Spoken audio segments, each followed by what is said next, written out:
नमस्कार दोस्तों, अपनी पाठशाला चैनल पर आप सभी का हार्दिक स्वागत है। तो मित्रों, कैसे हो आप सभी? मैं आशा करता हूं कि आप सभी स्वस्थ होंगे, मस्त होंगे और निरंतर अपनी पढ़ाई में लगे हुए होंगे। तो मित्रों, मैं फिर से हाजिर हूं एक नए टॉपिक के साथ में, और आज का अपना टॉपिक होगा शिक्षा मनोविज्ञान। और मित्रों, शिक्षा मनोविज्ञान से संबंधित हम 100 PYQ प्रश्नों की चर्चा करने वाले हैं। यानी 100 से भी अधिक ये प्रश्न होंगे जो पिछले भर्तियों में पूछे गए प्रश्न हैं। तो मित्रों, ये क्लास आपके लिए रामबाण साबित हो सकती है और ये एक प्रकार से फास्ट रिवीजन वाली क्लास होगी। तो शुरू करें आज की क्लास का सबसे पहला क्वेश्चन। आधुनिक मनोविज्ञान के जनक कौन हैं? तो इसका सही उत्तर होगा विलियम जेम्स है। अगले प्रश्न की बात करें तो मनोविज्ञान को व्यवहार का विज्ञान सबसे पहले किसने कहा है? मनोविज्ञान को व्यवहार का विज्ञान सबसे पहले किसने कहा? तो इसका सही उत्तर होगा जेबी वॉटसन ने। अगला प्रश्न, प्रिंसिपल ऑफ साइकोलॉजी पुस्तक किसने लिखी? तो इसका सही उत्तर होगा विलियम जेम्स। अगला प्रश्न, मनोविज्ञान की पहली प्रयोगशाला कब व कहाँ स्थापित की गई? तो इसका सही उत्तर होगा 1879 ईस्वी में लिपजिग, जो जर्मनी का एक शहर है, वहाँ पर सबसे पहले मनोविज्ञान की प्रयोगशाला की स्थापना की गई थी। अगला प्रश्न, प्रयोगात्मक मनोविज्ञान के जनक कौन माने जाते हैं? तो इसका सही उत्तर होगा विलियम वुंट। अगला प्रश्न, साइकोलॉजी शब्द की उत्पत्ति किस भाषा से हुई है? तो इसका सही उत्तर होगा लैटिन भाषा से, या फिर लैटिन ऑप्शन में नहीं हो तो आप ग्रीक भाषा को सही मानिएगा। यानी दोनों भाषाओं में से अगर या तो ग्रीक मिलेगी या लैटिन, लेकिन लैटिन दिया हो तो पहले आप लैटिन को चुनिएगा। अगले प्रश्न की बात करें तो भारत में प्रथम मनोवैज्ञानिक प्रयोगशाला कहाँ खोली गई? तो इसका सही उत्तर होगा कलकत्ता विश्वविद्यालय 1916 में। अगला प्रश्न, मुझे एक बालक दो, मैं उसे जो चाहूं बना सकता हूं, यह कथन किसका है? कि मुझे कोई भी बालक दो, मैं उसे इंजीनियर, डॉक्टर, शिक्षक कुछ भी बना सकता हूं, यह कथन किसका है? तो जेबी वॉटसन का। अगला प्रश्न, संरचनावाद के प्रवर्तक कौन थे? तो इसका सही उत्तर होगा विलियम वुंट और टिचनर। यानी विलियम वुंट और टिचनर का संबंध संरचनावाद से है और ये संरचनावाद के प्रवर्तक है। प्रकार्यवाद के जनक कौन है? तो इसका सही उत्तर होगा विलियम जेम्स। विकास एक प्रक्रिया है, तो इसका सही उत्तर होगा निरंतर या सतत। यानी विकास एक निरंतर या सतत प्रक्रिया है। अगला प्रश्न, शैशवावस्था सीखने का आदर्श काल है, ऐसा किसने कहा? तो इसका सही उत्तर होगा वैलेंटाइन ने। यानी वैलेंटाइन ने शैशवावस्था को सीखने का सबसे आदर्श काल माना है। अगले प्रश्न की चर्चा करें तो खिलौनों की आयु, टॉय एज, किसे कहा जाता है? तो इसका सही उत्तर होगा पूर्व बाल्यावस्था। अगला प्रश्न, तूफान और तनाव और तूफान की अवस्था किसे कहा गया है? तो इसका सही उत्तर होगा किशोरावस्था को। और मित्रों, किशोरावस्था को तनाव और तूफान की अवस्था स्टैनले हॉल ने कहा है।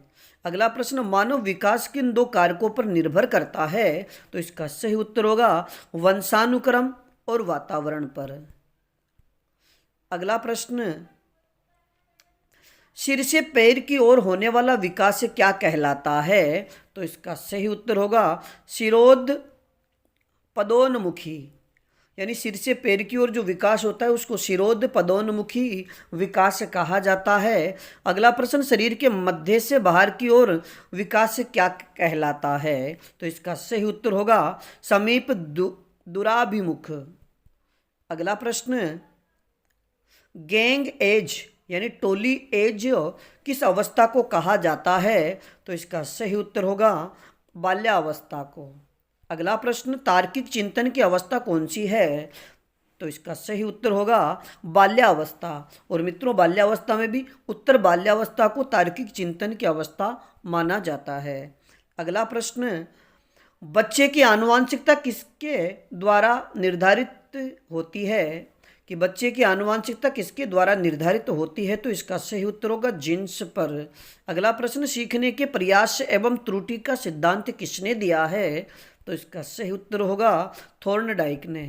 अगला प्रश्न, थॉर्नडाइक ने अपना पहला प्रयोग किस पर किया था, तो इसका सही उत्तर होगा बिल्ली पर। अगला प्रश्न, क्रिया प्रसूत अनुबंध का सिद्धांत किसने दिया है, तो इसका सही उत्तर होगा बीएफ स्किनर ने। अगला प्रश्न, शास्त्रीय अनुबंध के प्रतिपादक कौन है, कि शास्त्रीय अनुबंध जो सिद्धांत है इसके प्रतिपादक कौन है, तो ई पावलोव यानी इवान पावलोव। अगला प्रश्न, पावलोव को नोबेल पुरस्कार किस कार्य के लिए दिया गया, तो इसका सही उत्तर होगा पाचन क्रिया पर शोध करने से, या पाचन क्रिया का सिद्धांत देने के कारण पावलोव को नोबेल पुरस्कार 1904 ईस्वी में दिया गया था। अगला प्रश्न, सूझ या अंतर्दृष्टि का सिद्धांत किसने दिया, तो इसका सही उत्तर होगा कोहलर ने। कोहलर ने अपना प्रयोग की सुल्तान नामक जानवर पर किया है, यानी कोहलर ने एक जानवर पर प्रयोग किया जिसका और उस जानवर का नाम सुल्तान था। तो वह जानवर कौन सा है, तो इसका सही उत्तर होगा चिंपांजी। या प्रश्न आपसे ऐसे पूछ लिया जाए कि कोहलर ने चिंपांजी पर जो प्रयोग किया था उस चिंपांजी का नाम क्या था, तो सुल्तान। सामाजिक अधिगम सिद्धांत यानी सोशल लर्निंग थ्योरी के जनक कौन है, तो इसका सही उत्तर होगा अल्बर्ट बांडुरा। अगला प्रश्न, अभी अनुभवजन्य अधिगम सिद्धांत किसने दिया, तो इसका सही उत्तर होगा कार्ल रोजर्स ने। अगला प्रश्न, सीखने के मुख्य नियम कितने हैं, तो सीखने के मुख्य नियम 3 माने गए हैं, तत्परता का नियम, अभ्यास का नियम और प्रभाव का नियम। अगला प्रश्न, सीखने के गौण नियम सेकेंडरी लॉज कितने हैं, तो इसका सही उत्तर होगा यानी सीखने के गौण नियम 5 है।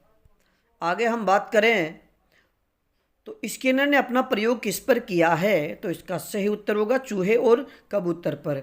मित्रों, विभिन्न विद्वानों या फिर जो मनोवैज्ञानिक विचारक है उनके द्वारा जिन जिन जानवरों पर प्रयोग किया गया उन जानवरों के नाम, उन जानवरों की जो प्रयोग करने के बाद उनकी जो गतिविधि है, या फिर उनका जो जानवरों पर प्रयोग करने के बाद जो सिद्धांत दिया गया उन सिद्धांतों को भी आप याद रखिएगा।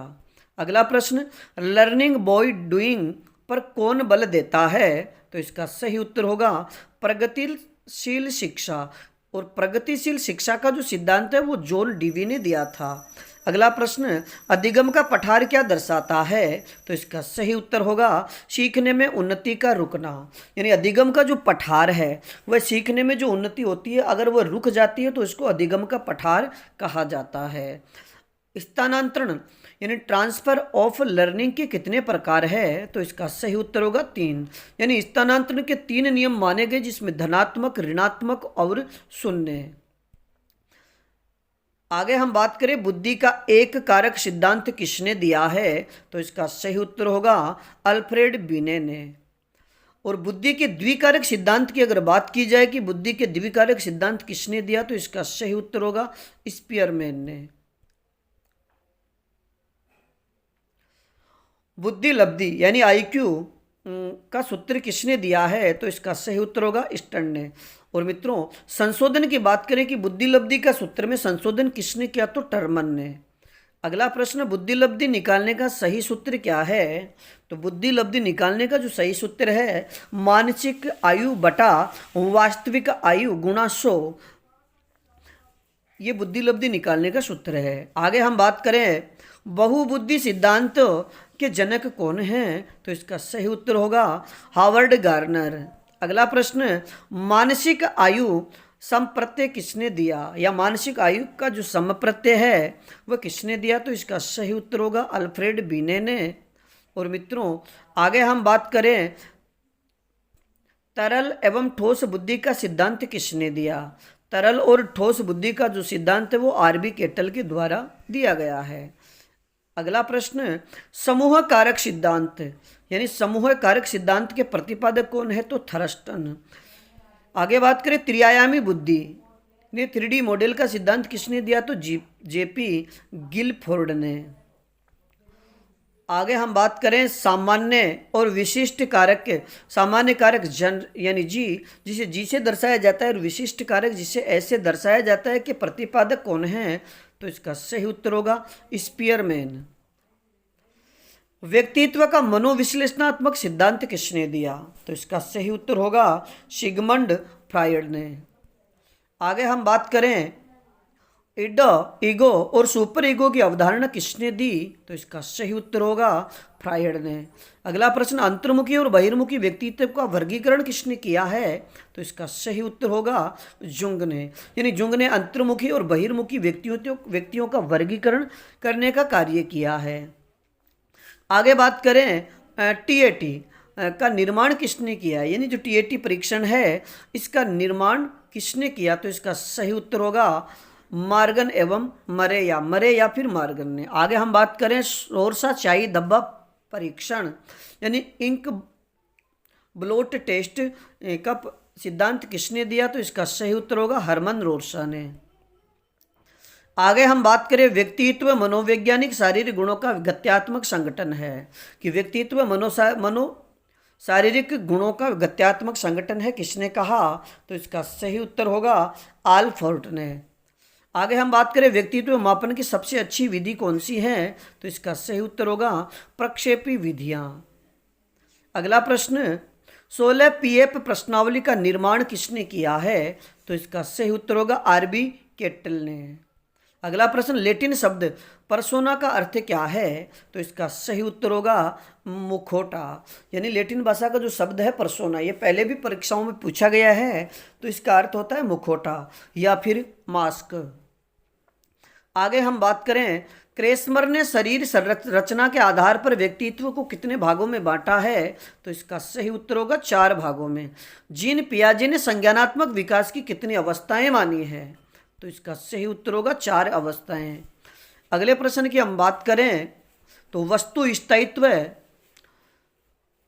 का गुण किस अवस्था में आता है? तो इसका सही उत्तर होगा संवेदी पेशी अवस्था में। और मित्रों, संवेदी पेशी जो अवस्था है वह 0 से 2 वर्ष की होती है।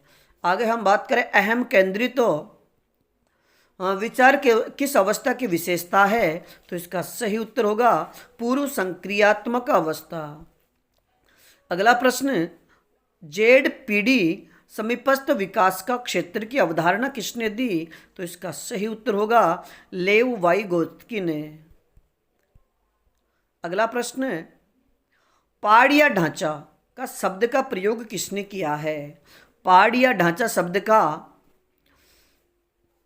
प्रयोग किसने किया है? तो इसका सही उत्तर होगा वाइगोत्स्की ने। अगला प्रश्न, नैतिक विकास का सिद्धांत किसने प्रतिपादित किया? तो इसका सही उत्तर होगा लॉरेंस कोहलबर्ग ने। अगला प्रश्न, हिंज की द्विधा किस मनोवैज्ञानिक से संबंधित है? तो इसका सही उत्तर होगा कोहलबर्ग से। अगला प्रश्न, संज्ञानात्मक मानचित्र की अवधारणा किसने दी? तो सही उत्तर है टोलमेल। अगला प्रश्न, पियाजे के अनुसार आत्मसातीकरण क्या है?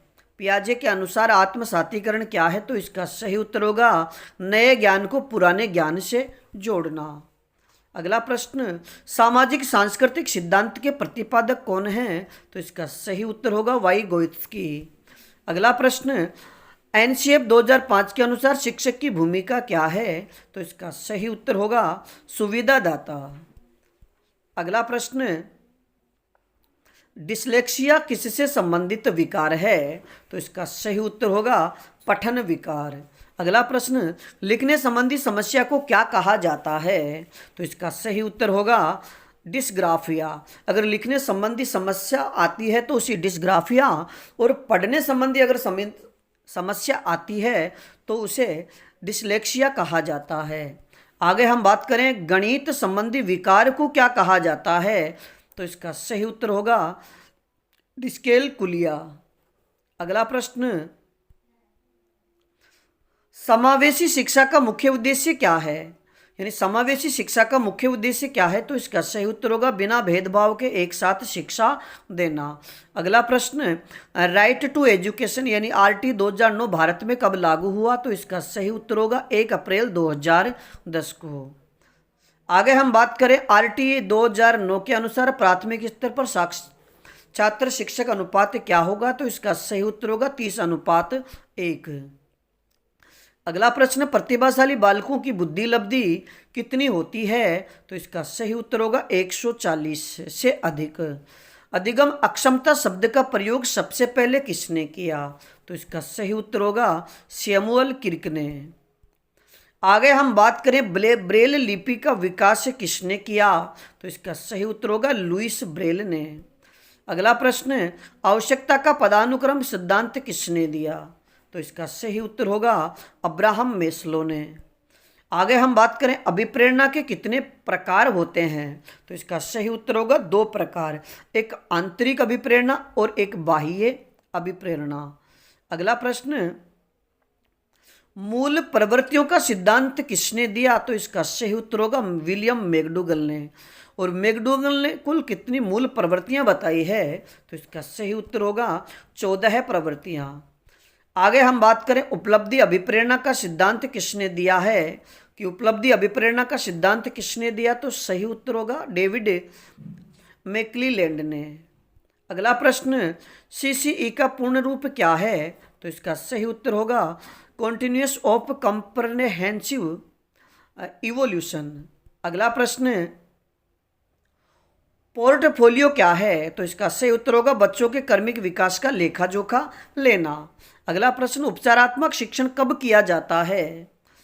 तो इसका सही उत्तर होगा निदानात्मक परीक्षण के बाद। अगला प्रश्न, ब्लूम की टेक्सोनोमी के कितने पक्ष हैं? तो इसका सही उत्तर होगा कि ब्लूम की जो टेक्सोनोमी है उसके 3 पक्ष है, ज्ञानात्मक, भावात्मक और क्रियात्मक पक्ष। अगला प्रश्न, क्रियात्मक अनुसंधान के जनक कौन हैं? तो इसका सही उत्तर होगा स्टीफन एम कोरे। अगला प्रश्न, प्रोजेक्ट विधि के जनक कौन हैं? तो इसका सही उत्तर होगा किलपैट्रिक। आगे हम बात करें अगले प्रश्न की, तो किंडरगार्टन विधि के जन्मदाता कौन है? तो इसका सही उत्तर होगा फ्रोबेल। अगला प्रश्न, डाल्टन विधि का प्रतिपादन किसने किया? तो इसका सही उत्तर होगा हेलेन पार्कहर्स्ट। अगला प्रश्न, मोंटेसरी विधि किसने शुरू की? तो इसका सही उत्तर होगा मारिया मोंटेसरी ने। अगला प्रश्न, माइक्रो टीचिंग के जनक कौन हैं? तो इसका सही उत्तर होगा डाइट एलन। अगला प्रश्न, भारत में सूक्ष्म शिक्षण का समय कितना है? कि भारत में सूक्ष्म शिक्षण का समय कितना है? तो इसका सही उत्तर होगा 36 मिनट। अगला प्रश्न, ह्यूरिस्टिक विधि जिसे खोज विधि भी कहा जाता है किसने दी? तो नील आर्मस्ट्रॉन्ग ने। अगला प्रश्न,